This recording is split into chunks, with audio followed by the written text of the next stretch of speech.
Bueno, ahí van entrando las personas. Muy buenos días.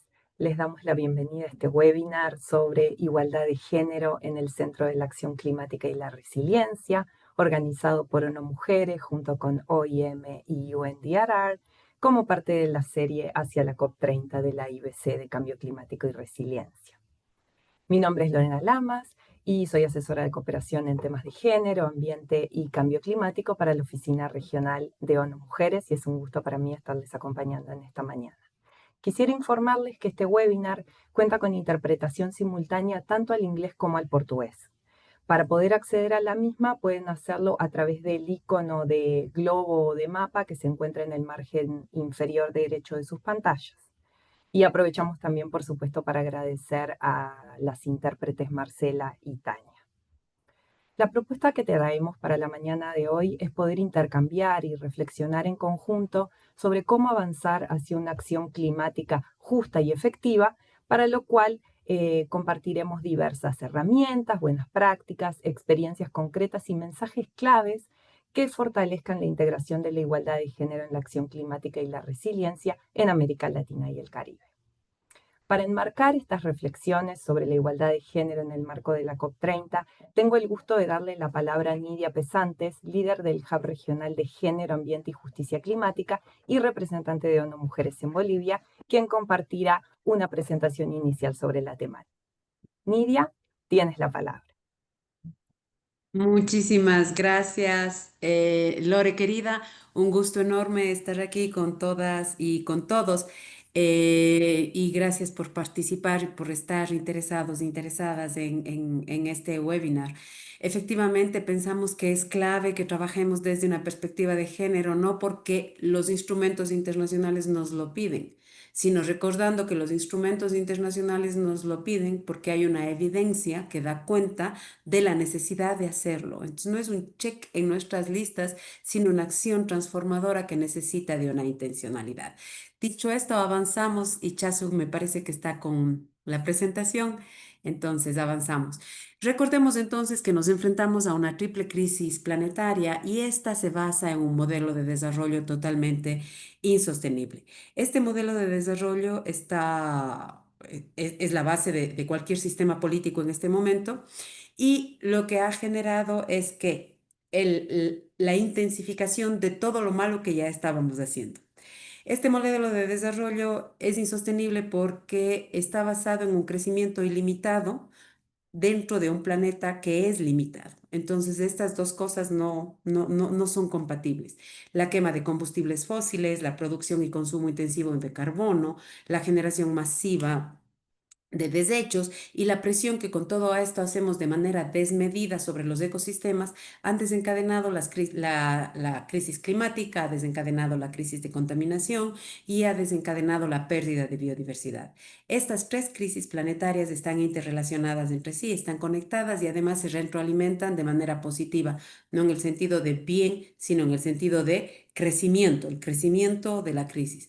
El cambio climático, por ejemplo, intensifica fenómenos extremos, la contaminación degrada los suelos, degrada las aguas, la pérdida de biodiversidad erosiona funciones ecológicas claves que sostienen la red de la vida, como pueden ser la polinización o la regeneración de los ecosistemas. Esto no solamente amenaza al planeta tal y como se lo conoce ahora, porque como sabemos el planeta seguirá aquí después de que desaparezcamos por inútiles en alguna medida, sino que además incrementa desigualdades sociales. Incrementa estas desigualdades sociales porque se encarece la producción de alimentos, porque se pone en riesgo la salud de muchísimas personas, porque todo lo que implica escasez genera mayor necesidad de ingresos.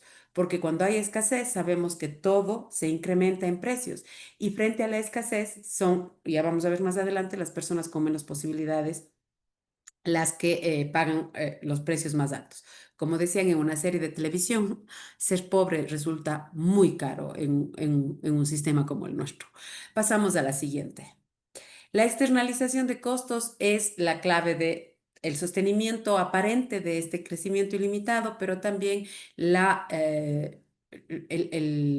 la imposibilidad de salir adelante con soluciones porque no estamos incluyendo todo dentro del análisis. Tendemos, o este modelo tiende a externalizar dos tipos de costos, los ambientales y los humanos.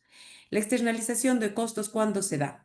Cuando los impactos negativos sobre el medio ambiente y sobre las personas no se reflejan en los costos de producción, y esto hace posible que se mantenga una ganancia a costa de la invisibilización de factores claves. Por ejemplo, ¿cuánto le cuesta al ambiente recuperar un bosque? ¿Cuánto le cuesta al ambiente descontaminar el agua, por ejemplo? Ustedes saben que el agua cuando baja, cuando cae golpeándose duro, y ese golpe hace que las moléculas se rompan y se junten, se rompan y se junten, y eso le limpia el agua. Pero eso tiene un nivel de resiliencia que cuando es excesivo, el agua no tiene tiempo para hacer este trabajo. Entonces, todos esos costos que no vemos, que externalizamos, hacen que el sistema no sea sostenible. No sabemos cuánto nos va a costar recuperar un páramo, por ejemplo, para los países andinos que tenemos un páramo, y justamente ahora en la ciudad de Cuenca, que es de donde provengo, la gente ha salido masivamente a decir que no a la minería en las zonas de recarga hídrica, porque sabemos que el costo ambiental es irreparable. Entonces, ese costo no se cuenta cuando se hace cualquiera de las actividades productivas, pero tampoco se cuentan los costos del cuidado de las personas y de los entornos naturales que hacen las mujeres. De hecho, todo el trabajo feminizado dentro de la cadena productiva es invisibilizado. No está dentro de los costos. La economía o este modelo económico prioriza la maximización de los ingresos, invisibilizando los costos ambientales y sociales. Toda la estructura económica saca de su planificación este tipo de costos, los del ambiente y los del cuidado de la vida, que están a cargo mayoritariamente de las mujeres. ¿Esto a dónde nos lleva? Pasemos a la siguiente, a la vulnerabilidad, que se agudiza primero por la triple crisis. Como veíamos, todo se encarece, hay escasez y hay menos posibilidades de recuperación, y se va consumiendo la resiliencia planetaria en los ecosistemas que tenemos ahora, que hacen posible este mundo, pero también la resiliencia humana, porque los seres humanos también somos seres limitados, nos morimos, nos enfermamos. Entonces, no es que se puede abusar o de las mujeres en este caso eternamente, porque eso genera unos costos que no se están viendo, costos de la familia o costos en la propia capacidad de producción. Cuando hablamos de vulnerabilidad frente a la crisis climática y ambiental, no podemos caer en la idea de que todas las personas están expuestas de la misma manera, porque efectivamente no es así. Nosotros llamamos a los niveles de vulnerabilidad que podemos enfrentar, o los ubicamos dentro de los grados de intermediación. Cuando las poblaciones tienen un grado de intermediación casi cero, entonces la vulnerabilidad se vuelve mayor. ¿Por qué? Porque las personas que no tienen intermediación, o su grado de intermediación es casi nula en relación con el entorno, dependen directamente de cómo este entorno puede garantizar su alimentación, su agua, su sobrevivencia en definitiva. Los ecosistemas rurales, a mayor distancia de lo urbano, tienen menos grado de intermediación, y este menor grado de intermediación les genera mayor dependencia del ecosistema. Y esta dependencia del ecosistema hace que a mayor salud de los ecosistemas, mayor posibilidad de resiliencia y sobrevivencia. A menor salud de los ecosistemas, menor posibilidad de resiliencia y de sobrevivencia. Las poblaciones rurales, las poblaciones indígenas, las poblaciones más lejanas dependen directamente de la salud del agua, de la garantía de las semillas naturales, de las semillas orgánicas para poder crecer en el entorno, de la diversidad de nichos para la construcción de su ecosistema y su sostenimiento, de la calidad del aire, etc. Pero tenemos otras poblaciones que tenemos menor grado de intermediación, que generalmente está compuesto por los ecosistemas urbanos. Sin embargo, este menor grado de intermediación lo que genera es una falsa realidad en el entorno, porque lo que pasa es que las zonas urbanas tenemos una intermediación mayor para absorber o subsistir de nuestro ambiente. Tenemos cañerías para que llegue el agua, tenemos redes de eléctricos para que nos llegue la luz, tenemos supermercados o mercados para que nos lleguen los alimentos. Así, cuando escasea en una zona porque hubo un incendio, a la ciudad le llegará de otra zona el alimento. Entonces, no hay esta sensación de pérdida de la vida porque se sustituye. Pero los ecosistemas, si se van quebrando cada vez más, también estos ecosistemas urbanos con menor intermediación tendrán que pagar la factura de haber se comido la casa grande. Entonces, esta vulnerabilidad se agudiza en función de esa relación, pero también en función de su capacidad de decidir. Y pasamos a la siguiente. Em, si bien por un lado tenemos los niveles de intermediación o el grado de intermediación para la subsistencia, por otro lado tenemos que dentro de esos grados además hay otras intermediaciones que tienen que ver con nuestras identidades y que se conoce actualmente desde hace unos años como interseccionalidad. Antes se llamaban los sistemas de subordinación interconectados. Entonces, como sabemos, dentro de estas poblaciones con mayor o menor grado de intermediación, existen además las poblaciones indígenas, afrodescendientes, las comunidades rurales, las poblaciones urbanas, las personas que tienen discapacidad, los niños y niñas, los adolescentes, las adolescentes, adultas mayores, personas en situación de pobreza, personas en situación de movilidad humana, que se van cruzando y todas ellas tienen mayor o menor capacidad de resiliencia o de subsistencia o de ser menos o más impactadas por los efectos del cambio climático, por la degradación de los suelos o por la pérdida de biodiversidad o por los niveles de contaminación, de acuerdo a su posibilidad de decidir frente a cómo subsistir. Por ejemplo, las comunidades las poblaciones indígenas que tienen menos acceso a la educación, que tienen menos acceso al trabajo, que tienen menos acceso dentro de las poblaciones con menor intermediación, ¿no? En las ciudades, que tienen menos acceso a lo que ofrecen las ciudades, tienen mayores posibilidades de ser vulnerados en sus derechos. Lo mismo pasa con las personas que tienen discapacidad. ¿Por qué? Porque tienen menos posibilidades de decidir sobre cómo enfrentar o cómo cambiar el modelo, el entorno o cómo tomar decisiones sobre su propia vida. Pero todas estas personas que están en situación de vulnerabilidad, en todas estas poblaciones, la mitad son mujeres o en algunos casos más de la mitad son mujeres. Entonces, no se trata de hablar de las poblaciones en situación de movilidad, las poblaciones indígenas, las poblaciones urbanas o rurales en situación de pobreza y las mujeres. No, las mujeres están en cada uno de estos grupos en situación de vulnerabilidad. Entonces, cuando en nuestras políticas o en que institucionales o cuando apoyamos el desarrollo de la política pública o de la política climática en los estados a los que apoyamos, cuando decimos mujeres, personas en situación de movilidad humana, niñez, juventud, y a las mujeres les ponemos como un grupo, estamos cometiendo un error porque estamos separándoles a las mujeres de la población en vez de cruzar esta mirada en absolutamente todas las poblaciones y considerar qué es lo que les pasa a las mujeres en todos estos ámbitos. Pasamos. Ahora, justo lo que decía la lámina anterior, esto no es cuestión de opinión, tenemos datos que nos dan cuenta de cómo la crisis está impactando. Por un lado, tenemos datos que nos demuestran, ustedes pueden leer ahí, no les voy a repetir para que no se aburran y yo estar aquí de lectora en voz alta, para no ser audiolibro, ustedes pueden leer ahí los datos, pero lo que queremos mostrar con estos datos es que tanto en las regiones como en nivel global, se da una paradoja. Las mujeres sufren con más fuerza los impactos de la crisis, pero también sostienen gran parte de las soluciones. En el caso del Ecuador, por ejemplo, se ha dicho que el 60% de los alimentos están producidos por mujeres en la agricultura familiar y campesina.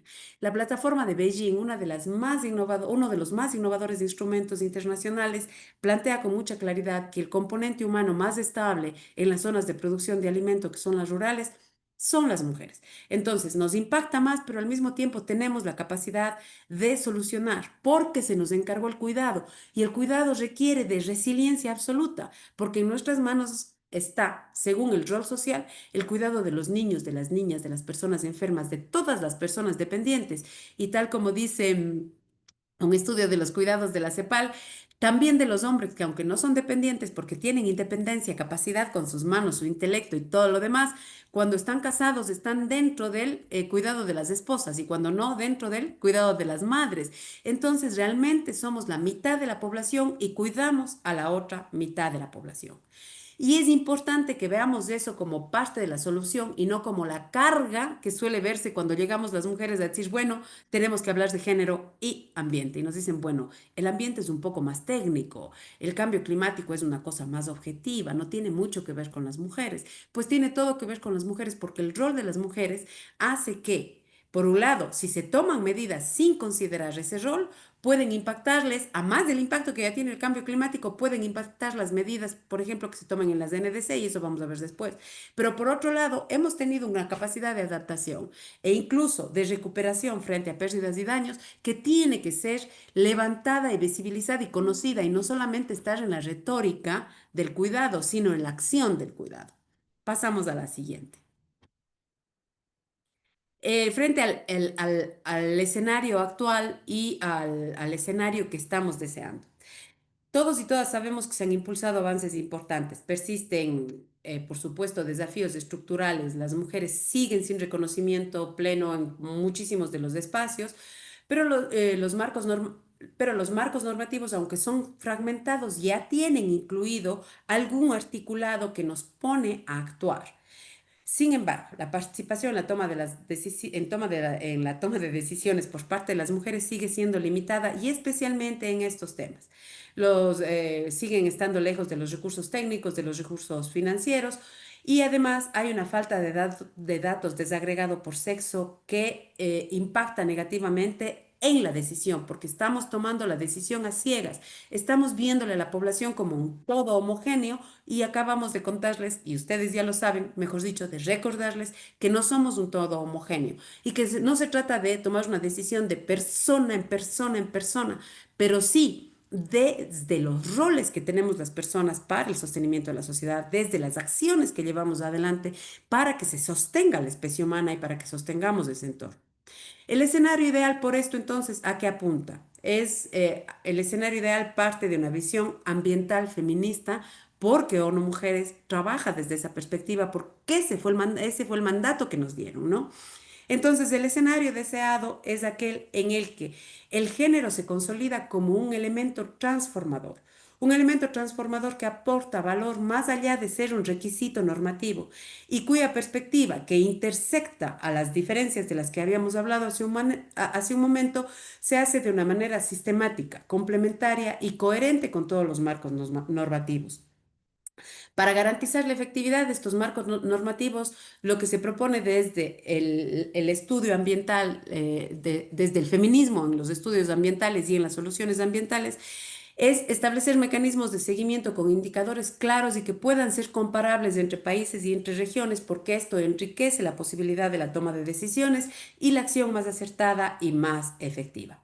Lo que buscamos es entonces que haya la posibilidad de articular los marcos normativos que ya existen, no solamente los marcos normativos climáticos, que ustedes saben son muchos, sino articular estos marcos normativos con los otros marcos normativos que están en vigencia, con la CEDAW, con el Pacto Internacional por los Derechos Civiles y Políticos, con el Pacto Internacional por los Derechos Sociales Culturales, por la no tortura, por ejemplo, ahí tenemos Escazú, la no persecución a las defensoras, es decir, hay un entramado de instrumentos internacionales por los derechos humanos que cruzan perfectamente los instrumentos internacionales que se han desarrollado para sostener el ambiente, para frenar el cambio climático, para frenar la contaminación, para garantizar la no pérdida de la biodiversidad. Entonces, a eso es a lo que apuntamos. Pasamos a la siguiente, porque ya me estoy yendo del tiempo. Las negociaciones climáticas. Como ustedes pueden ver aquí, tenemos algunas. ¿Qué es lo que estamos buscando en las negociaciones climáticas? Porque estas nos ofrecen una oportunidad clave para acercarnos e incluso alcanzar el escenario deseado, cómo cruzar estos marcos jurídicos, cómo potenciar la participación de las mujeres, cómo garantizar tener los datos suficientes. como a través de compromisos más ambiciosos y de mecanismos de implementación efectivos. Los estados con esto pueden impulsar una transición hacia economías bajas en carbonos, con sistemas de producción y consumo sostenibles y con políticas que reconozcan el valor de los bienes comunes y las funciones ecosistémicas. Por ejemplo, género y cambio climático. Uno de los puntos prioritarios de la negociación será abordar la nueva estructura de plan de acción de género y cambio climático. Este nuevo marco, sí, no solamente debe dar continuidad al trabajo iniciado con el programa de Lima, sino también generar sinergias con los planes de acción de género de las otras convenciones. Es decir, no solamente la COP de cambio climático, sino de las otras, la de la biodiversidad, sino la de la degradación de suelos, con las otras. Tenemos otra oportunidad enorme, las NDC, que son parte del tema central ahora. Hay que revisar y actualizar las NDC con metas más ambiciosas para la nueva década. Esta será una oportunidad para fortalecer, por supuesto, la perspectiva de género. ¿Qué implica? Incluir indicadores desagregados por sexo, pero también incluir indicadores de género, asegurar la participación activa de las mujeres en los procesos de revisión, impulsar la participación de las mujeres en los sectores priorizados en cada país para sus NDCs, conocer cómo las medidas que se toman por sector en cada NDC contribuyen a la disminución de emisiones, pero cómo impactan esto en las mujeres y en los hombres de tal manera que el remedio no sea peor que la enfermedad. Y en este sentido también debemos verificar cómo los roles de género impactan en el incremento o en la disminución de las emisiones. También es importante consolidar los compromisos sobre empleo verde y acceso equitativo al financiamiento climático, ampliando así el impacto social positivo de la acción climática. Otra área importante es el financiamiento climático y este es uno de los temas más sensibles dentro de las COPs. ¿Y qué tenemos que hacer? Escalar el financiamiento climático hasta el 1.3 billones anuales que se había planteado. La agenda de género enfatiza la necesidad de asignar fondos específicos para programas liderados por mujeres y organizaciones feministas y fortalecer las capacidades locales y fortalecer los mecanismos de acceso directo a estos recursos. Este enfoque permite que los flujos financieros no solamente sean más justos, sino también más efectivos en términos de resiliencia y sostenibilidad. El contar, por ejemplo, con planes de acción de género y cambio climático requiere de financiamiento específico, si no se queda como un documento bonito en algunos casos. O que las NDCs tengan una visión de género transformadora requiere también de recursos específicos para los elementos de género que están transversalizando la NDC y para la focalización de acciones que tienen las propias NDC. Eso no se puede hacer con un financiamiento al margen, porque una cosa es financiar directamente a la acción de las mujeres, desde las mujeres, que es esencial y clave, y que los estados tengan para las mujeres desde sus acciones. Y otra fundamental es que la NDC y los planes de acción de género, los planes ambientales, y esperamos que pronto los planes para enfrentar las pérdidas y daños tengan una línea clarísima para la acción desde la perspectiva de género. Esto requiere de una intención. La acción por la inclusión del enfoque de género no es una coletilla en el plan o en el indicador. Requiere una intencionalidad del cambio. Tienen que ser género transformadoras. Y esto tiene que incluir toda la perspectiva, toda la gama de posibilidades. Otro es la transición energética y aquí tenemos nuevamente que cruzarle con el financiamiento. El compromiso global es el de triplicar las energías renovables, duplicar la eficiencia y garantizar una transición justa. Y esta transición justa requiere de integrar medidas concretas para la igualdad en una desigualdad básica, la de género. Porque como les decíamos con una lámina anterior, las mujeres somos la mitad y cuidamos a la otra mitad de todos los grupos sociales. Entonces, la primera acción, la primera visión de subordinación está en la relación entre mujeres y hombres, porque somos la primera división para el ejercicio pleno de la existencia humana. Somos la primera división, somos el primer punto de quiebre, hombres, mujeres, dentro de cualquier diversidad, dentro de cualquier diferencia.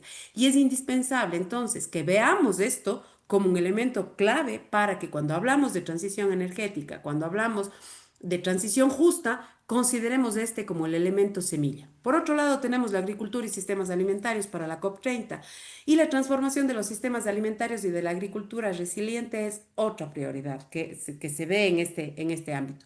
Incluir el enfoque de género en este eje significa asegurar el acceso de las agricultoras a los medios de vida, a los medios de producción, como se llamaban en el marxismo, se llamaban en el marxismo. Las mujeres requieren tierras, requieren recursos productivos, requieren formación, requieren semillas sanas que no sean dependientes de grandes transnacionales para que puedan subsistir. Las grandes exportadoras de alimentos pueden requerir de estas semillas que crecen grande y rápido y fuerte y que pueden alimentar a un montón de gente, pero hay una población que no accede a este tipo de alimentación y que se alimenta de su entorno, que tiene un 0 grado de intermediación, requiere sostener sus semillas sanas, sus semillas silvestres, para que estas semillas puedan desarrollarse bien en sus ecosistemas y que las otras plantas puedan ser capaces de mitigar los efectos que tienen las animalitos, bichitos que les comen.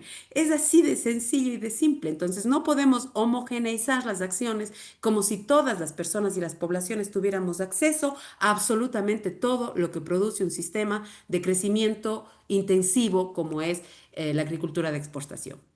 Entre otros de los temas, mejor dicho, con todos estos temas de negociación que se van a dar en la COP, han integrado de manera reforzada el tema de género para que no se desvincule. Pero depende de los negociadores, de las negociadoras, que estos temas sean llevados en todos los ámbitos. Nosotras con los y las negociadoras tenemos una experiencia fantástica en América Latina y el Caribe, porque las negociadoras de género están llevando todos los temas a los espacios y están defendiendo la agenda de género. Y en este caso, él nos toca o les toca la defensa del plan de acción de género.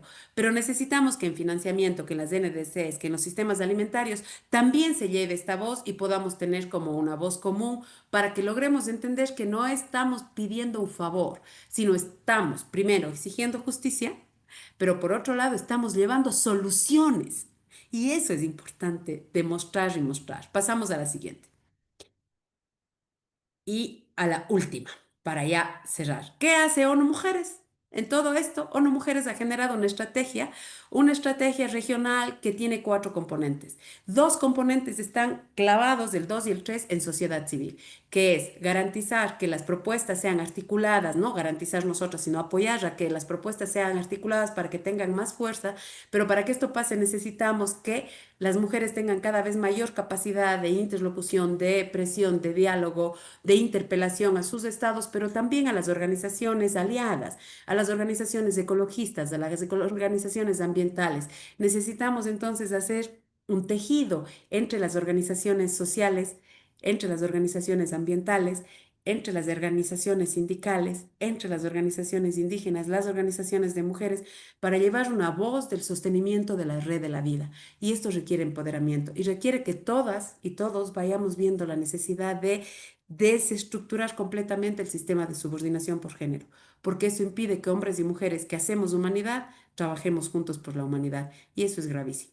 No estamos aquí solo para ser más humanos y humanas, hacer más en número, sino para que estos humanos y humanas puedan vivir de manera digna, y eso requiere del trabajo conjunto, y eso solo es posible si nos podemos ver a los ojos como iguales. Y tenemos otros 2 componentes, el de la producción de conocimiento, que es clave. Y aquí México nos ayuda muchísimo en la producción de indicadores y en la articulación de las instituciones claves como los institutos de estadística y censo, los ministerios de ambiente o autoridades y mecanismos ambientales dependiendo del país y los mecanismos para el adelanto de las mujeres que en algunos casos son ministerios, en otros son instituciones, consejos, etcétera. Y el otro es el fortalecimiento institucional. Aquí Chile nos apoya muchísimo, está trabajando con el Ministerio de Ambiente, generando instrumentos para que las instituciones encargadas de trabajar saludablemente por el sostenimiento de los ecosistemas y de la biosfera tengan o puedan incluir esta perspectiva y que los mecanismos para el adelanto de las mujeres y las otras instituciones puedan incluir la agenda ambiental. Es decir, es llevar esta articulación en todos los niveles. Y nosotros aquí, humildemente, con nuestra asistencia técnica para todas las grandes ideas de las agencias hermanas con las que trabajamos con muchísimo gusto, con los estados y con sociedad civil. Y aquí me quedo y doy paso a mi agencia hermana. Disculpa si me tome más tiempo. Muchísimas gracias. Muchas gracias, Nidia, por la clara presentación y a continuación, como tú decías, quisiéramos compartir con ustedes algunas herramientas técnicas con las que contamos desde OIM, UNDRI y ONU Mujeres, para lo cual tengo el gusto de darle la palabra a nuestra querida colega Aline Marcicano, Project Manager de la oficina de UNDRI para América Latina y el Caribe. Aline, te escuchamos. Bueno, muchas gracias, pero ¿cómo dar seguimiento a tan buena presentación? Me voy a permitir a cambiar al inglés para to spare you from my accent in Spanish. But I'm very, very happy to be here and very, very impressed as always with the presentation and the work that goes behind the presentation, all the discussions and the complexity of it. I'm here today, like Lorena mentioned, to focus a little on how the UN works from a coordinator perspective. Through which spaces, instruments, and knowledge projects are we working the topic of gender? I will, of course, speak from my corner of the world, let's say, coming from a disaster risk reduction perspective. But of course, it's a corner that intersects with so many perspectives, and gender, like it was mentioned a few times, is of course a cross-cutting issue, and it's half the population, and it's the half of the population that often disappears in many lost projects and in the data, because the lack of disaggregated data, it's something that plagues us all in all of the areas. And of course, gender equality is not a standalone issue. If you can perhaps move to the next slide, please. Yeah, thank you. And we are very much working together, not only through this space. This space is key to gather agencies to provide knowledge, to try to support resident coordinators, member states, civil society, UN country teams. But also it's not the only space, and we are working a lot together behind the scenes to make sure that our projects have not only the gender perspective, but an accessibility perspective, and that if we're talking about disasters, we are also talking about displacement, we are also talking about climate change and disasters, and all the many intersections that happen whenever a disaster strikes. For the next slide, please. So there are many factors that will worsen risk. So when we talk about risk, we're talking about a function between hazards and their potential for destruction, but also vulnerabilities. And here is where the gender component cannot disappear. It cannot be invisible. So if we're talking about socioeconomic vulnerabilities, we're talking how women are more or less vulnerable and in which areas and why, what are the causes. If we were talking about indigenous women, what does it mean for them? If we were talking about crime and violence, how does it strike the different intersections of women and women of age? Is that how we call it? I hope so. How are we talking about young women and girls, of course, when disaster strikes? When this happens, and I think this is something that we still don't have a way to measure it properly, especially because of the issue of lack of sex of disaggregated data, but also because we don't have a model yet. But what happens is when disaster strikes, there is another component of wealth that's not being measured, and that is essentially gender equality. This is wealth. This gender equality means development. It means opportunities. It means not just socio-economic, not just economic development, but social development. And this is often lost when disaster strikes, because the community tissue, it's disrupted. And so these institutions, the official ones, but also the informal ones, how communities form, and the role of women in these communities is absolutely key. And women, this has been mentioned over and over again, how they have a role in leading recovery processes, how because they are the half that cares for the first half, they are the ones in the care economy. They are the ones taking care of children. They are the ones very much involved with education.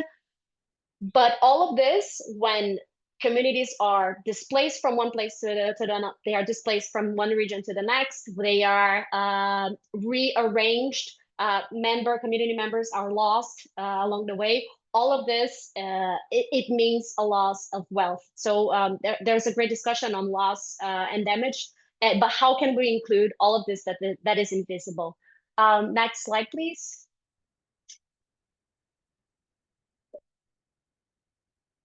Just to say that this is a cross-cutting issue, and each of these factors that increases risk is actually, it needs a gender lens to make sense. So how do we work with that? So we have a very clear document on that. I'll move to the next slide with the tools. We have the Gender Action Plan for the Sendai framework.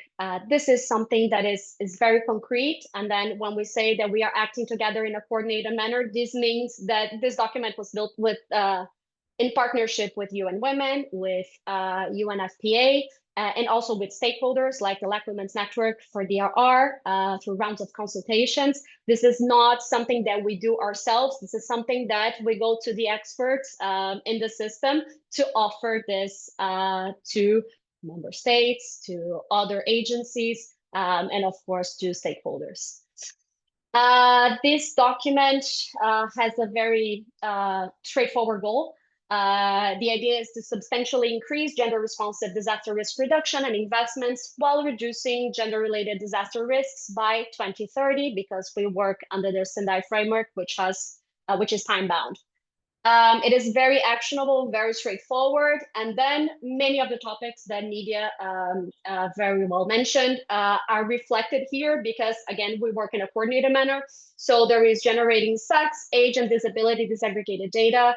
And why? Because if we don't measure, if we don't count, we cannot measure progress. We cannot make policies and projects and programs that answer to the needs of specific populations. There was a great slide with all of the intersections of indigenous women, youth and women, and so on and so forth. And this is absolutely key when it comes to disasters, because when you see the news, earthquake strikes, floods reached some this and the other place. They say 1,200 people died. Who are these people? Why did they die due to this specific hazard? What happened? If it was an earthquake, is it possible that women were perhaps at home taking care of children, taking care of persons for whatever reason, sick family members or whatever it may be? And this is why they could not leave their homes. They could not go to a shelter, for example. And this is why, they were perhaps more subject to the infrastructure of the houses. And then, of course, there's an intersection with, we talk about housing and regulations, and that's fantastic and super necessary. But of course, you have the issue of informal settlements. And then it's a whole other issue, because these are not following, laws and protocols, whatever it is. And of course, if you are at home and your home is not following some security protocol, you are more likely to suffer any the effects of any disaster that strikes your home. So this is one of the many issues and one of the many intersections. The document also goes through mainstreaming gender equality across laws, policies, and institutions, empowering women's participation in disaster risk governance. I think we talk a lot about the vulnerability that are attached to women due to their roles. So women are not vulnerable, they are made vulnerable. And then, of course, this was also mentioned in the context of climate change.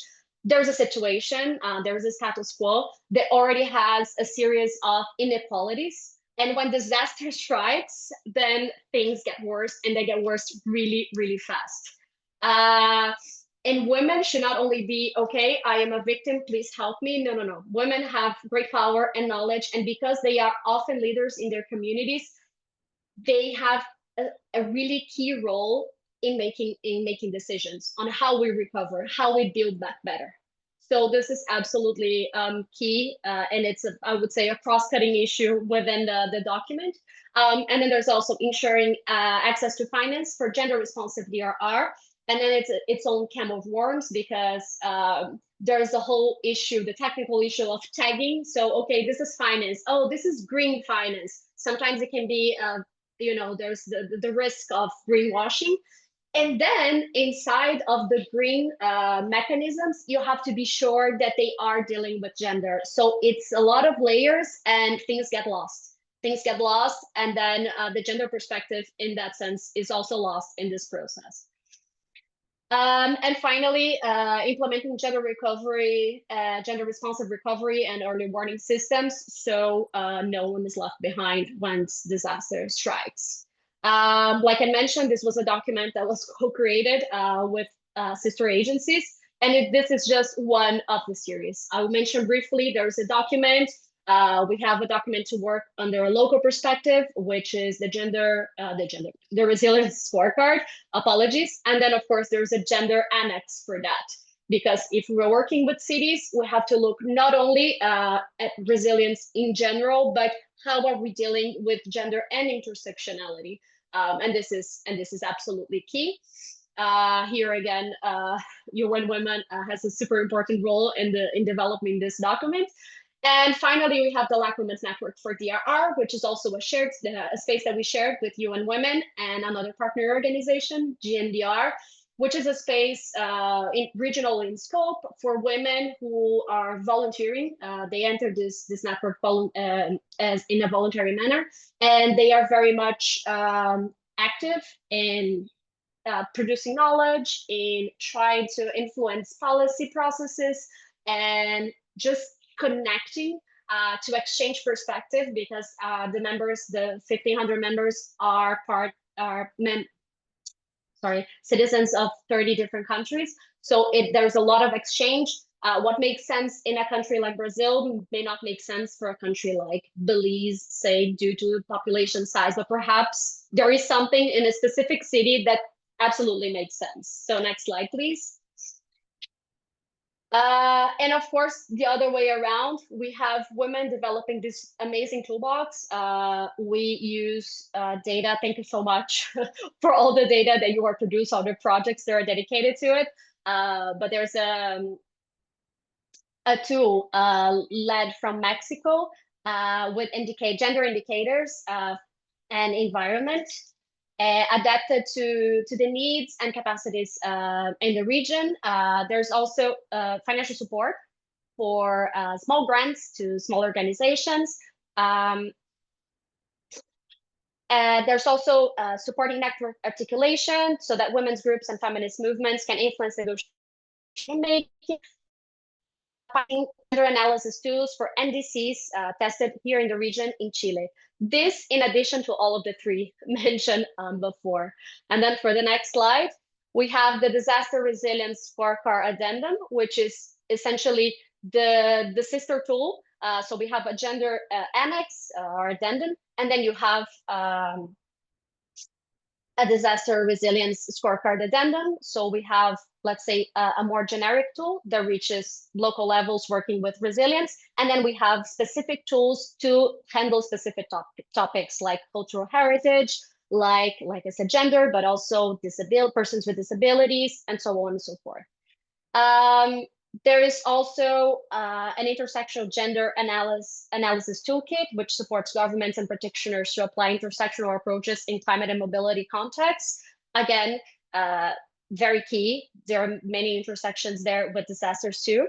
And technical guides for integrating human mobility into national climate adaptation plans, including gender-specific needs and capacities. So taken together, these efforts show that there's a lot of work that's being done, but this is not being done by UN Women because they have women in the name.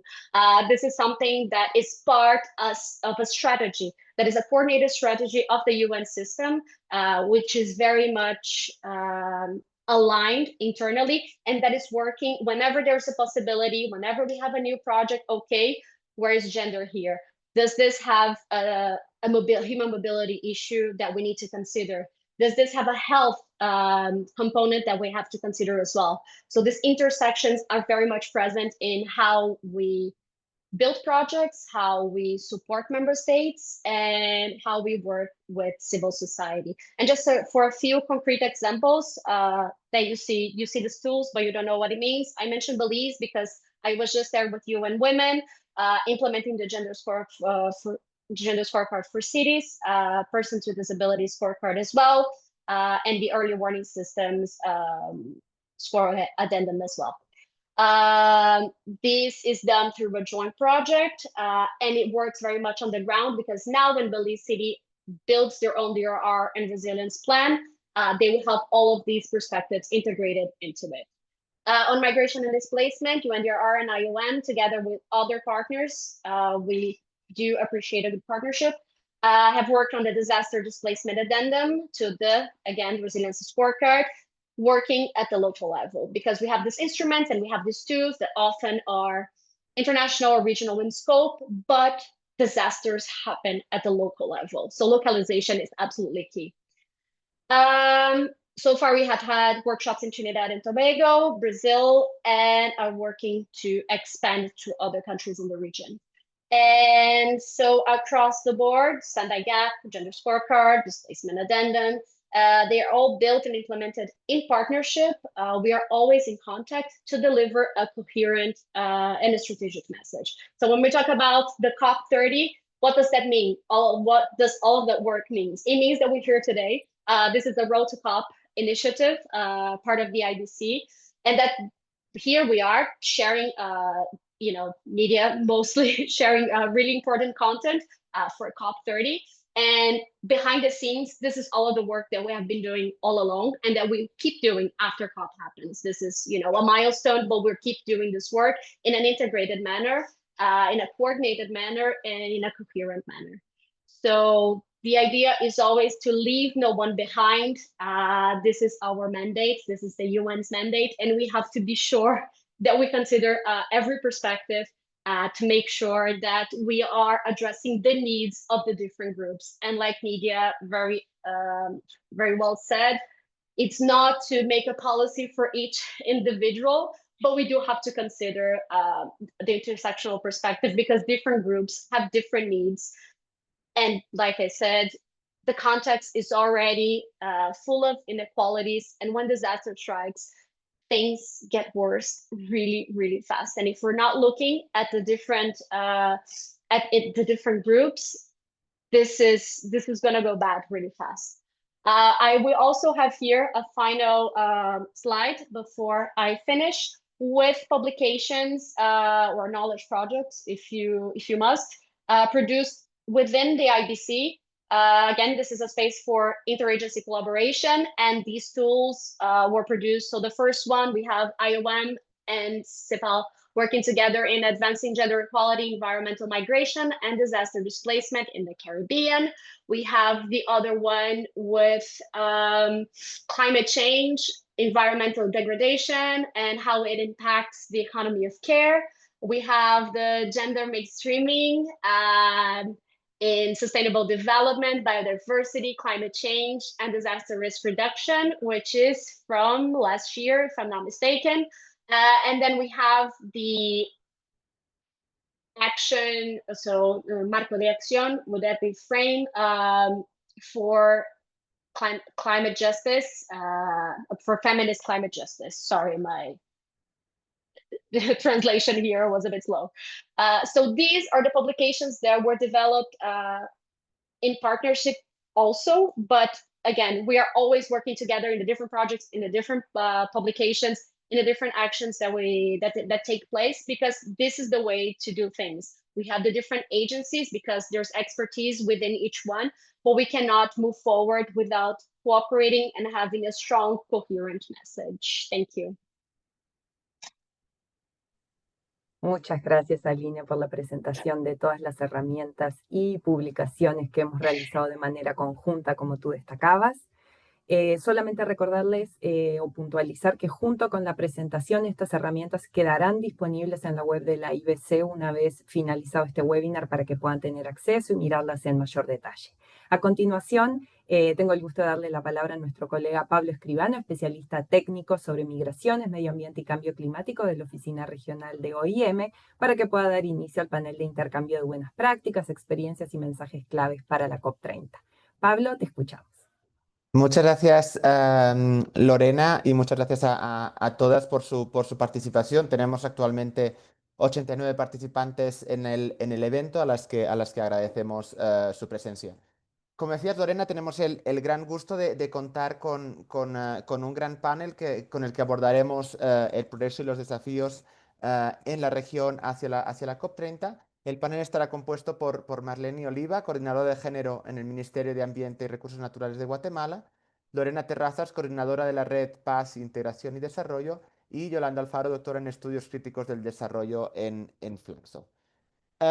Entonces, para empezar el panel, quería invitar a doña Marlene para una primera respuesta. Vamos un poco cortos de tiempo, entonces vamos a intentar que el panel sea bien dinámico. Invitamos también a los y las participantes a incluir preguntas, si las tuvieran, para las panelistas en el chat y buscar algunos minutos para contestarlas. Pero ya dando inicio al panel, quería invitar a Marlene a que nos compartiera un poco su experiencia y las lecciones que se han aprendido en el abordaje del género en los procesos de adaptación al cambio climático, en el desarrollo de políticas, en el trabajo que se ha venido haciendo un poco desde el MARN en Guatemala sobre estos temas. Adelante, Marlene, si podemos hacer unos 5 minutos para hacer un poco de diálogo dinámico. Gracias. Ok, gracias Pablo, qué gusto estar acá acompañándolas y acompañándolos. Realmente quiero contarles un poquito la experiencia desde el plano nacional, ¿verdad? Como lo hemos visto. Pues bueno, quiero contarles que el Ministerio de Ambiente y Recursos Naturales pues es el ente rector en Guatemala para ver todo el tema de cambio climático. En ese proceso hemos estado involucrándonos desde el ámbito internacional, ¿verdad? Y viendo todas las decisiones que salen en las COP, ¿verdad? Y entonces, desde Guatemala dijimos, bueno, ¿cómo podemos hacer esto más práctico y que esto internacional se traduzca en lo nacional? Empezamos a trabajar una agenda bien fuerte con la Dirección de Cambio Climático. Y en ese trabajo que hemos estado haciendo, pues dijimos, ¿cómo podemos hacer real todas estas decisiones? Y entonces pensamos en generar algunos instrumentos y entre esos hicimos el Plan de Acción de Género y Cambio Climático. Quiero contarles que fue un proceso muy interesante en Guatemala porque se construyó desde las bases, ¿verdad? Hicimos un taller con lideresas en los sectores priorizados de la NDC en Guatemala, ¿verdad? Y entonces buscamos esas priorizaciones, buscamos a las lideresas a nivel nacional que trabajaban esos temas y entonces empezamos a trabajar con ellas. Luego también hicimos un segundo plano con academia, organizaciones internacionales, instituciones de gobierno que tenían de una u otra manera que cumplir los compromisos de la NDC. Y entonces empezamos a hacer esto. Y yo quiero contar esto cada vez que me toca hablar del Plan de Acción de Género. Me gusta contar esta anécdota, ¿verdad? Dentro de los diferentes espacios que hicimos, hubo uno que pusimos a las mujeres a soñar. Y es increíble que en el mundo en que vivimos, tan ocupado y con todo el tema de cuidados que hemos estado haciendo, nos hemos olvidado de soñar, ¿verdad? Y nos hemos olvidado de ver muchas otras cosas y tal vez hemos perdido esperanzas, ¿verdad? Y entonces en ese momento que hicimos esa dinámica, yo pienso, cada vez que yo leo el Plan de Acción de Género de Guatemala, creo que le hacen falta muchas cosas, pero cada vez que leo algunas acciones que me gustan más, digo yo, esos fueron los sueños de las mujeres en esos talleres, ¿verdad? Y esos sueños tratamos de redactarlos para poderlos evaluar, ¿verdad? Y entonces hemos tratado de ir cumpliendo desde el marco internacional y esos compromisos que adquirimos después los países para bajarlos a los marcos nacionales que hemos logrado hacer. Ahora hemos hecho unas guías de género y de pueblos indígenas para incorporar género y pueblos en el tema de la NDC. Ahora en Guatemala estamos en el proceso de nuestra tercera NDC, ¿verdad? Y por primera vez desde el inicio hemos estado involucrando los temas de género y de pueblos indígenas y creo que el proceso será diferente. O sea, el reto es mucho, ¿verdad? No es tan fácil meter los temas, pero ¿qué tenemos en los desafíos? Con ONU Mujeres he aprendido mucho de los indicadores y creo que si logramos concretar todo este trabajo que hemos venido haciendo, creo que podemos empezar a dar resultados. Entonces, uno de los desafíos que tenemos es lograr meter los indicadores, ¿verdad? Mínimo, donde las metas sean personas, estamos tratando que los indicadores sean desagregados por género y en el caso de Guatemala, que tenemos una población indígena bastante grande, también por pueblos, ¿verdad? Estamos tratando de meter los dos indicadores. Siempre el financiamiento, ¿verdad? Es uno de los desafíos que vamos a tener en temas de género, que ¿cómo lo hacemos? Guatemala, todos los proyectos que presenta ante el Fondo Verde del Clima, el Ministerio de Ambiente tiene que dar el aval. Entonces tenemos una ventaja porque se los pasan a la unidad de género donde soy parte, ¿verdad? Y damos una opinión técnica. ¿Y qué estamos haciendo? Que en esos planes de acción de género que deben de tener todos los proyectos que se presenten al Fondo Verde, vayan acciones concretas relacionadas a los instrumentos nacionales, ¿verdad? Pero con el presupuesto, ¿verdad? Porque regularmente ese plan de acción de género, ¿qué pasa? Solo ponen participación, talleres, pero no. Necesitamos más acciones concretas y eso es lo que estamos tratando de hacer en el plano nacional, ¿verdad?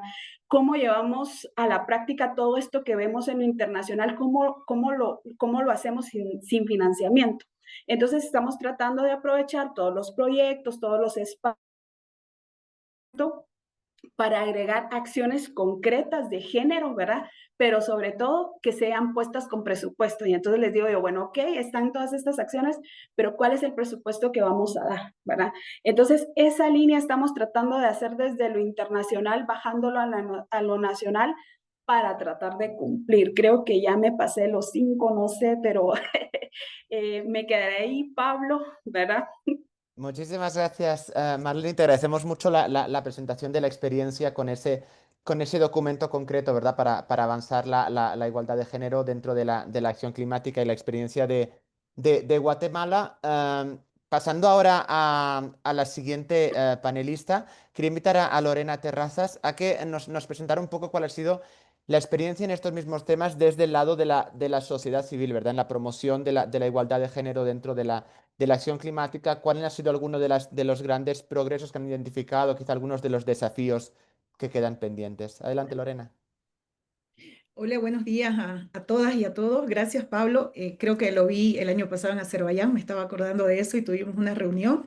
Gracias a las compañeras de ONU Mujeres por el espacio, a UNDRR, a Lynn y a todos, ¿no? A todas quienes se han conectado el día de hoy para este diálogo que ya estamos todos y todas rumbo a la COP, pero también en medio sabemos que hay desafíos y en el marco de eso quisiera mencionar algunas situaciones, ¿no? La compañera que me antecedió de Guatemala hablaba mucho del tema de planificación climática, de los NDC, y quiero ahí rescatar algo muy importante que está pasando en Bolivia respecto a la participación en el marco de la construcción de los NDCs 3.0.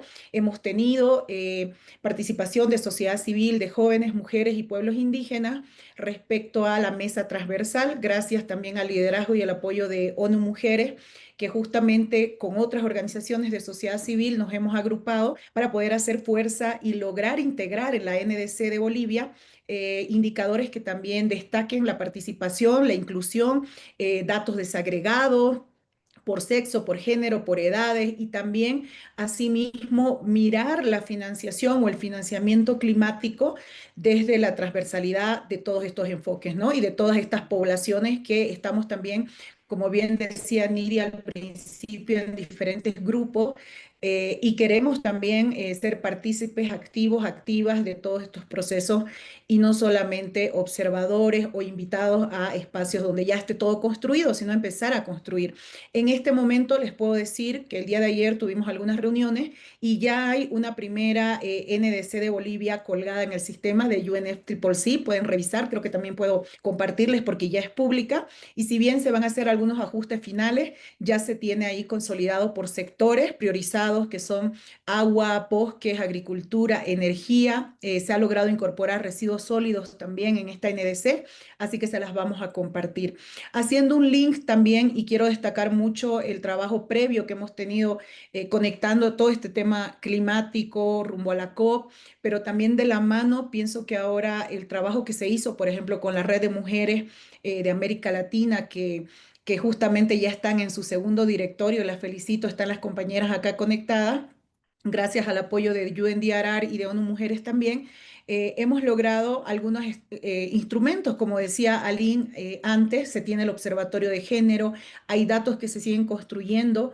Y es importante que también reconozcamos que todos estos fenómenos climáticos están asociados evidentemente a fenómenos que producen mayor riesgo, mayor vulnerabilidad, y en ese aspecto tenemos que integrar estas alertas tempranas, estas miradas comunitarias que también hemos estado trabajando, y en Bolivia hemos tenido algunas experiencias desde la Amazonía, sobre todo con mujeres de comunidades indígenas amazónicas, hablando y tratando de incorporar sus conocimientos locales, tradicionales, ancestrales, sus conocimientos propios dentro de estas políticas comunitarias, ¿no? Todavía no hemos escalado a la ley nacional. Sabemos de que, por ejemplo, el plan que se tiene en el marco del acuerdo de Sendai o del marco de Sendai, en todo caso, es muy importante y tenemos indicadores específicos, pero también es importante bajar y mirar las políticas subnacionales, porque ahí también están muchas de las situaciones de respuesta rápida, oportuna, de prevención. La mirada de prevención y educación es muy importante para nosotras, lo hemos trabajado también desde idiomas indígenas, desde comunicadores indígenas con los que ahora trabajamos para comunicar oportunamente, porque sabemos que a veces los tecnicismos no nos permiten dialogar de mayor horizontalidad o apertura, ¿no? Muchísimas gracias, Pablo. Acaba de compartir el link de la NDC de Bolivia. La verdad estamos emocionados. Sabemos que no hay documentos perfectos, pero es un gran avance que nos hayan incluido, tomado en cuenta en los diferentes sectores. En lo particular he trabajado mucho en agua, pero también en bosques, así que ahí pueden encontrar el resultado. Gracias al Ministerio de Medio Ambiente que ha estado liderando, acompañando, y los otros sectores, ¿no? Los otros ministerios también.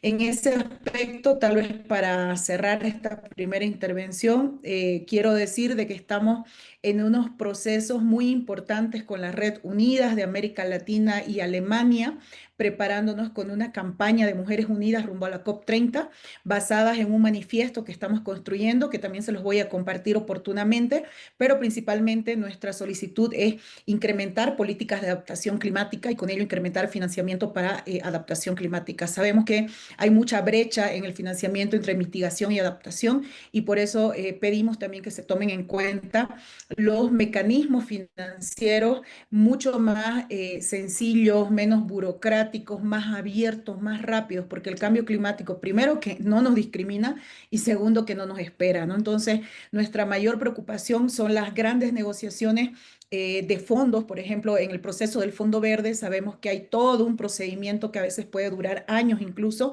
y hasta eso muchas mujeres siguen enfrentando con sus propios medios toda esta situación. Entonces, es importante que tomemos en cuenta esta situación de liberar mayores fondos o de repensar el diálogo entre los mismos fondos. Y sé que ahora, por ejemplo, se está hablando del agrupamiento, ¿no? De las convenciones de Río, hablamos de la de cambio climático, diversidad, y también la de desertificación. Entonces, ese diálogo va a permitir también el acople de mayores fondos y que se cohesionen también y que tomen en cuenta mecanismos como el derecho a la consulta de los pueblos indígenas, pero también la consulta pública a ciudadanos, ciudadanas que estemos también propensos a sufrir algún tipo de afectación con proyectos de gran impacto, ¿no? Entonces, todo esto tiene que ir armonizado tanto con las salvaguardas sociales y ambientales, y creemos que es muy importante desde sociedad civil seguir apoyando, y quiero agradecer públicamente todo el trabajo y el esfuerzo que están haciendo las compañeras de las diferentes agencias. Muy agradecida, muy emocionada, porque estamos también, y con este es el último anuncio, estamos preparando una primer asamblea de América Latina de las mujeres rumbo al foro de ministras y ministros de medio ambiente que se va a llevar en Lima. Estamos estamos próximas a eso, también gracias al apoyo de ONU Mujeres va a participar UNDRR, sé que también va a participar y va a liderar PNUMA, el proceso global, pero de América Latina estamos promoviendo, gracias al Grupo Mayor de Mujeres, este espacio para posicionarnos y realmente que entiendan que el cambio climático no es neutro a las mujeres, a los grupos. Entonces, tenemos que también dar toda la evidencia que ya existe, pero también las posiciones, las miradas, los manifiestos que las mujeres quieren decir, ¿no? Y que a veces no pueden expresar a sus ministros, ministras.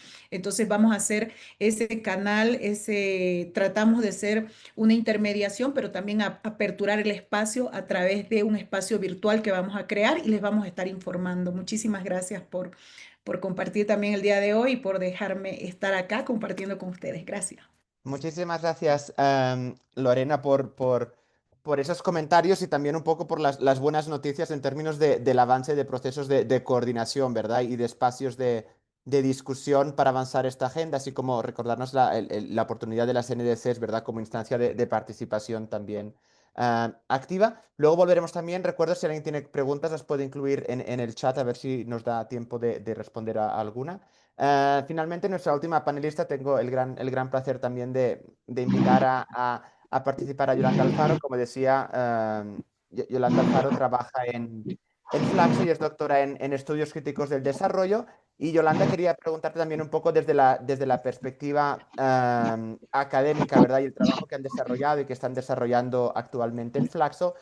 ¿Cómo se integra un poco el abordaje de género dentro de los avances en la acción climática?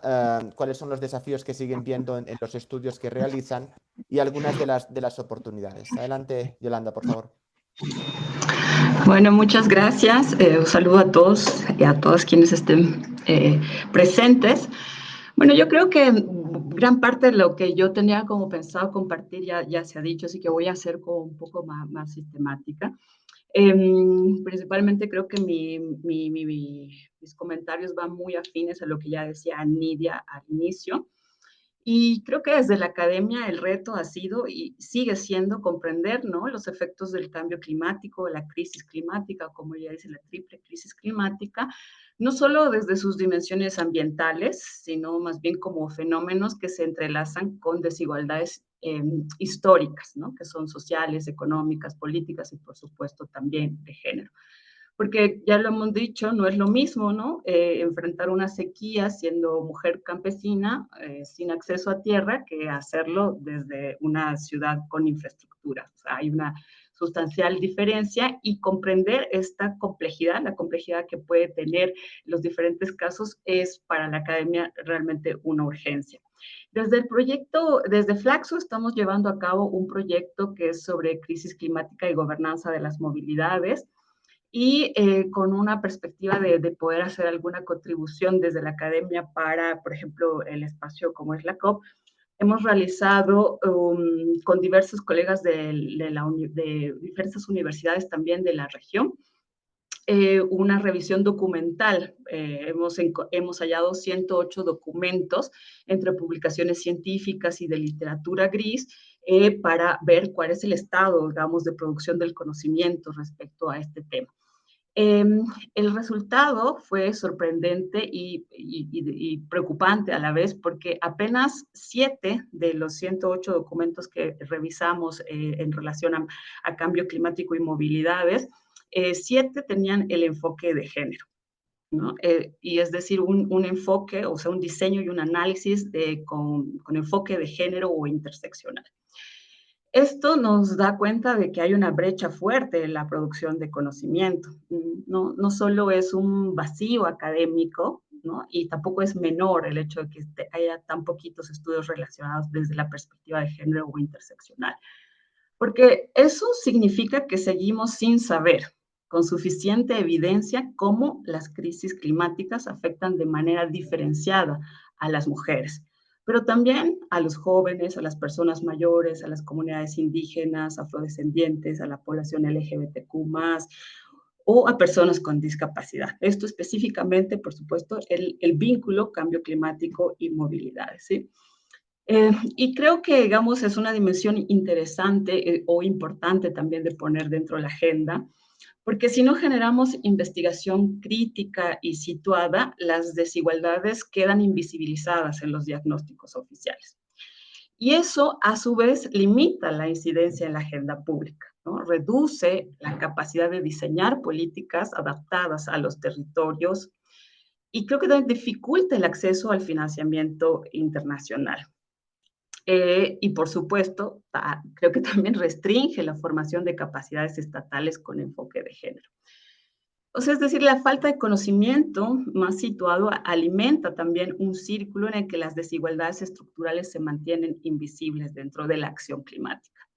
Y esa misma brecha que hemos visto, digamos, en esta experiencia de sistematizar información, se refleja en cómo se representa a las mujeres actualmente en la literatura especializada.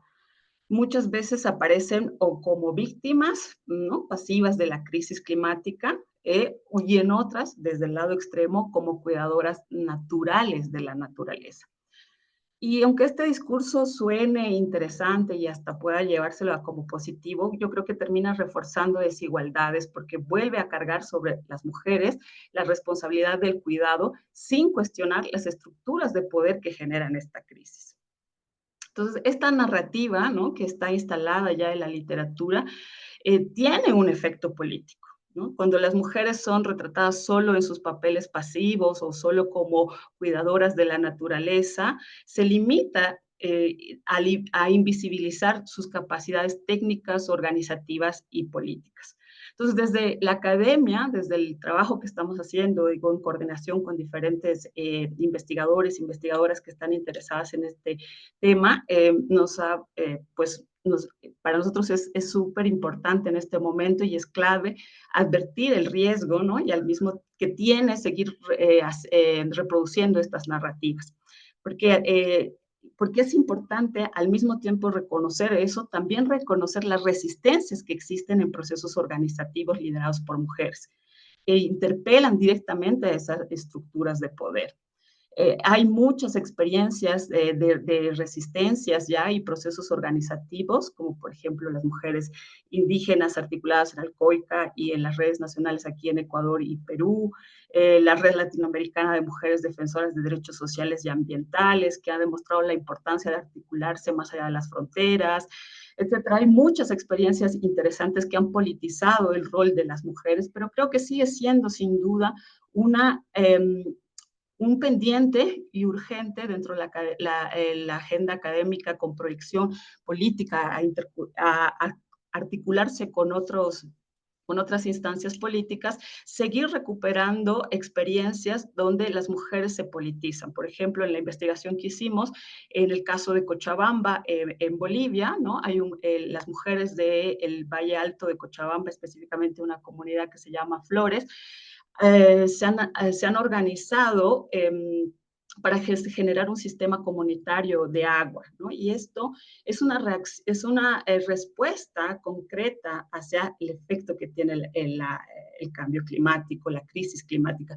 Porque en esa práctica política no solo las mujeres están buscando garantizar el acceso al recurso para ellas y quizás para sus siguientes generaciones, sino que a través de esta práctica también están fortaleciendo la cohesión comunitaria y la defensa de lo común, que creo que es el tema de fondo del que no hay que perder la vista, ¿no?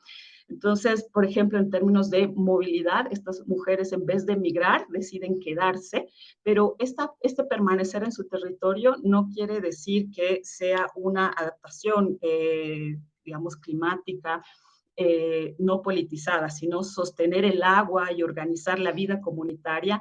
No solo es resiliencia climática, ¿no?, sino es resistencia frente a un modelo extractivista que está erosionando el tejido de la vida.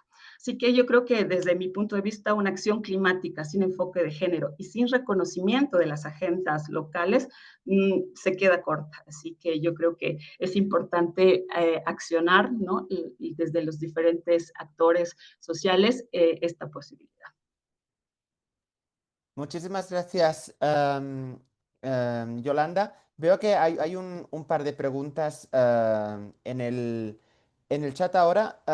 Quizás les puedo hacer alguna y les pediría, bueno, les voy a pedir, les voy a quizás 2 o 3 preguntas, o 2 preguntas, y también les hago yo una, y les voy a pedir intervenciones muy rápidas porque vamos un poco sobre el tiempo, ¿de acuerdo? Entonces, lo que digo, si les parece bien, es les leo las preguntas y les hago yo una también y cerramos con una segunda ronda. Entonces, nos pregunta Heidi, por ejemplo, en particular en el trabajo que están haciendo en Honduras sobre la base referencial de monitoreo de las NDCs, ¿verdad? Entonces, y nos pregunta recomendaciones sobre cómo aportar, pero la pregunta quizás que tenía en este sentido es cómo podemos mejorar el monitoreo de las políticas de las que estamos hablando, ¿verdad? Marlene mencionaba el plan de género y cambio climático. Quería preguntarles un poco cómo podríamos hacer para, digamos, tener o avanzar un trabajo de monitoreo de que las políticas que se desarrollen realmente se estén ejecutando, ¿verdad? Esa sería una pregunta. La segunda viene de María Marta Segura sobre cómo combinar el protagonismo de las mujeres desde el cuidado como protagonistas de la construcción de soluciones con una distribución más equitativa de los trabajos de cuidado. Entonces, por ahí quizás una reflexión también sobre la cuestión de cómo armonizar ese protagonismo con una distribución más equitativa de los trabajos de cuidado. Y finalmente la que les haría yo también muy rápidamente sería cuál sería su mensaje clave para la COP30, ahora que estamos a 2 meses de la cita, ¿verdad? Entonces, les repito quizás un poco cómo mejorar el monitoreo de políticas, cómo equilibrar mejor las tareas de cuidado y 1 o 2 mensajes clave para la COP30. Entonces, no tienen que contestar a todas, pero vamos a intentar hacer una segunda ronda con respuestas muy rápidas y muy concretas. Empezamos con Marlene, si les parece bien. Adelante. Gracias, Pablo. Bueno, los sistemas de monitoreo creo que son importantes. Yo siempre digo que tenemos muchas cosas buenas en temas de género, pero el problema se da en la implementación, ¿verdad? ¿Qué hace Guatemala? Guatemala tiene, digamos, tenemos una política institucional de género y pueblos indígenas y tenemos un sistema de monitoreo montado en la página del Ministerio de Ambiente, y dentro del ministerio tenemos un comité de género representado por cada dependencia del Ministerio de Ambiente. Y entonces ellos tienen que ir reportando cada 4 meses, cada 3 meses, ¿verdad? Los avances que tienen responsabilidad dentro del instrumento.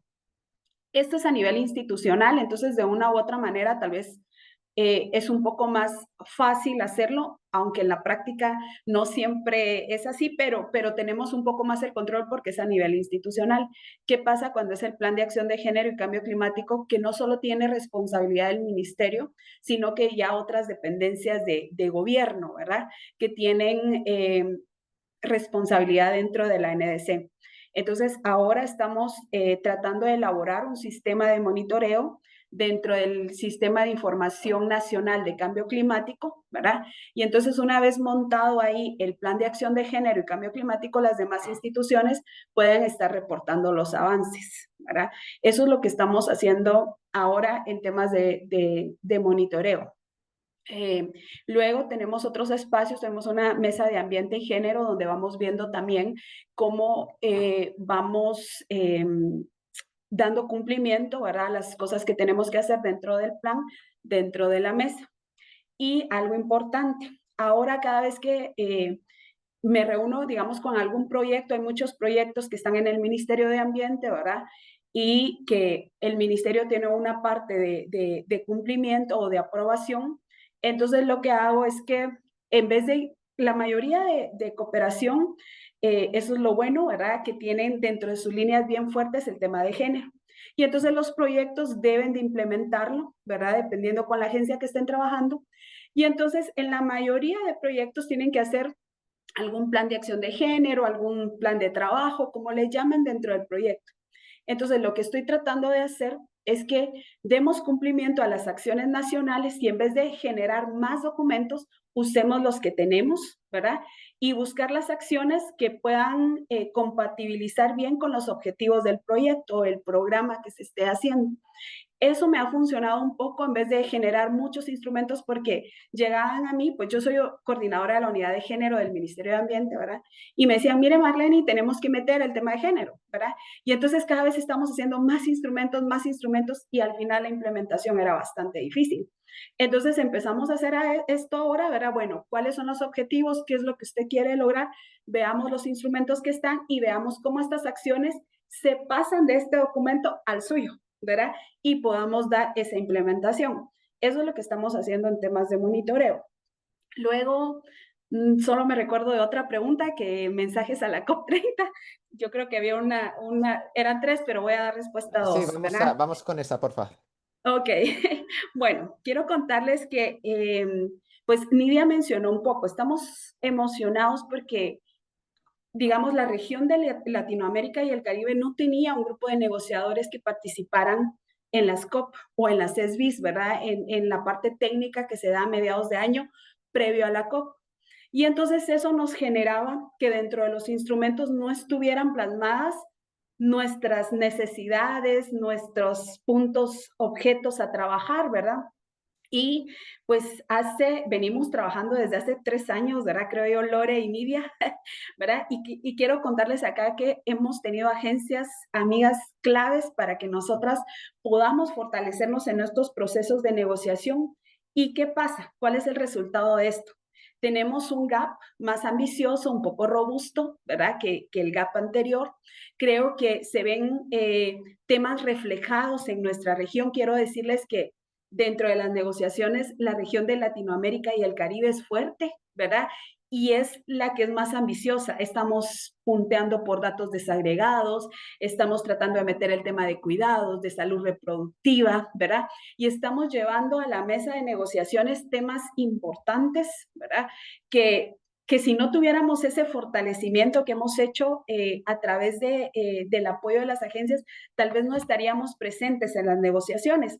Y una vez no estamos, menos van a estar las necesidades, ¿verdad? Así que, ¿cuáles serían si yo quiero hablar de la COP30, que ya estamos tan cerca, ¿verdad? Tenemos que pelear por un gap robusto, ¿verdad? Un plan, un gap ambicioso, que incorpore indicadores de género, que tenga ese tema. No podemos dejar ya de no tener datos, ¿verdad? No podemos dejar de exigir que mínimamente hayan datos desagregados por sexo, por género, por poblaciones indígenas, ¿verdad? Si podemos, hemos tratado de meter también el tema de discapacidad, que es tan importante en estos temas, ¿verdad? Y sobre todo, hacer una lucha por no retroceder en el lenguaje. Nidia y Lorena no me dejarán mentir, en esos espacios estamos como retrocediendo 20 años y no estamos como en la lucha ahí, Latinoamérica y el Caribe, y se quieren quitar lenguaje acordado por mucho tiempo, ¿verdad? Y en los diferentes tracks de negociación, los negociadores y negociadoras de género que estamos en Latinoamérica y el Caribe, también estamos haciendo una fuerza, porque nosotras estamos peleando en la mesa de negociaciones de género, pero están los otros tracks, ustedes de negociación. Y entonces hemos hecho una alianza, yo pertenezco a AILAC, que es un grupo independiente de 6 países, ¿verdad? Que nos unimos para negociar en bloque. Y entonces, AILAC, a pesar de que somos pocos países, quienes los han escuchado, pues somos un bloque fuerte, no solo en género, sino que en muchos temas de negociación de la COP. Y hemos tratado de hacer una alianza, ¿verdad?, con los coordinadores de los diferentes temas de negociación para ir incorporando género. Ahora estamos trabajando fuertemente con el documento que hizo No Mujeres de los indicadores en el tema de adaptación, viendo cómo los metemos, también en tema de ambición, en tema de tecnología. Y entonces, ayer tuvimos nuestra reunión con AILAC y les decíamos, ustedes tienen que tener alarmas, ¿verdad? Cuando escuchen que quieren quitar derechos humanos, todo el tema de mujeres, todo el tema de género, se comunican con nosotros, ¿verdad? El grupo de género, y nosotros podemos darles esos insumos para pelear en las salas. Entonces, ¿qué tenemos que hacer? Pelear nuestro gap y que sea aprobado en Belém, una ciudad que es importante para todos los temas de género, ¿verdad? Entonces, que tiene un valor agregado para las mujeres, entonces tiene que salir el gap, ¿verdad? Le digo yo aquí a las personas que representan Brasil, ¿verdad? Que luchemos para obtener nuestro gap en la COP y sobre todo no retroceder, ¿verdad? Ser ambiciosos, pero no retroceder.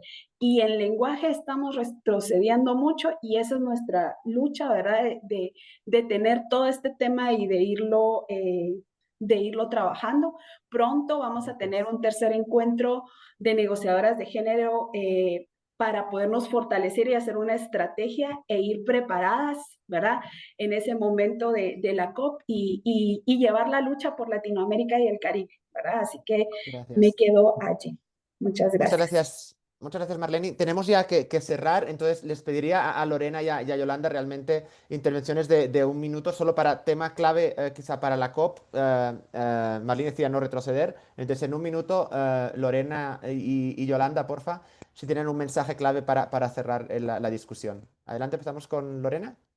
Sí, muchísimas gracias. Yo creo que nos ratificamos en el tema de empujar, impulsar, reforzar las políticas de adaptación con enfoque de género, pero de la mano pedimos que el financiamiento se abra y se aperture con esta mirada y que sea mucho más inclusivo y respetuoso para las comunidades, ¿no? Muchísimas gracias por el espacio y seguimos rumbo a la COP30, todas y todos de la mano. Gracias. Muchísimas gracias, Lorena. Adelante, Yolanda, con tu mensaje final.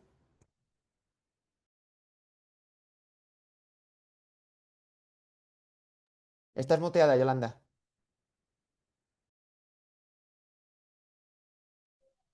Hola, ahora sí me escuchan. Sí. Sí, bien, decía que, bueno, dentro de este espacio de negociaciones como es la COP, bueno, la academia siempre tiene un espacio, un lugar más relegado, ¿no? Pero creo que sin lugar a dudas y en la misma línea de mi intervención inicial, creo que es importante cerrar la brecha de conocimiento, ¿no? Para avanzar hacia políticas más inclusivas y, por supuesto, más justas. Yo creo que también es súper importante que la COP se posicione, que las mujeres en toda su diversidad no pueden seguir siendo representadas solo como víctimas ni cuidadoras naturales del ambiente, sino como actoras políticas de la transición climática. También creo que es determinante en este espacio pensar que los recursos deben llegar a las organizaciones de base, porque sin financiamiento accesible para mujeres campesinas, indígenas, migrantes, la igualdad de género va a seguir siendo un compromiso de papel, ¿no? Y no en la práctica. Y finalmente creo que pensar la justicia climática en clave feminista y desde lo local, ¿no? Porque hemos visto, ya tenemos también documentadas experiencias de que cuidar el agua, sostener la vida, permanecer en el territorio es acción climática y sin duda debe estar en el centro de la agenda global. Muchísimas gracias, Yolanda, y con eso agradezco a Marlene, a Lorena y a Yolanda por su participación en el panel. Ha quedado un par de preguntas, pero espero que los materiales también ayuden a responderlas, así que les agradezco muchísimo y devuelvo la palabra a Lorena. Adelante. Muchas gracias, Pablo, y muchas gracias al excelente panel por compartir sus experiencias y mensajes tan relevantes de cara a la COP30. Esperamos, para cerrar, que este intercambio haya contribuido para posicionar, por supuesto, la igualdad de género desde un enfoque interseccional en la acción climática, para profundizar la colaboración y también el diálogo interinstitucional en temas de género, migración, otras cuestiones que se ponían de relevancia como los datos, el acceso a financiamiento y, por supuesto, la reducción de riesgo de desastres, y como nos compartían nuestras queridas panelistas, para volver a soñar, para no retroceder y para pensar la justicia climática en clave feminista. Muchas gracias a todas las personas que nos acompañaron y que tengan un muy feliz día. Gracias, adiós.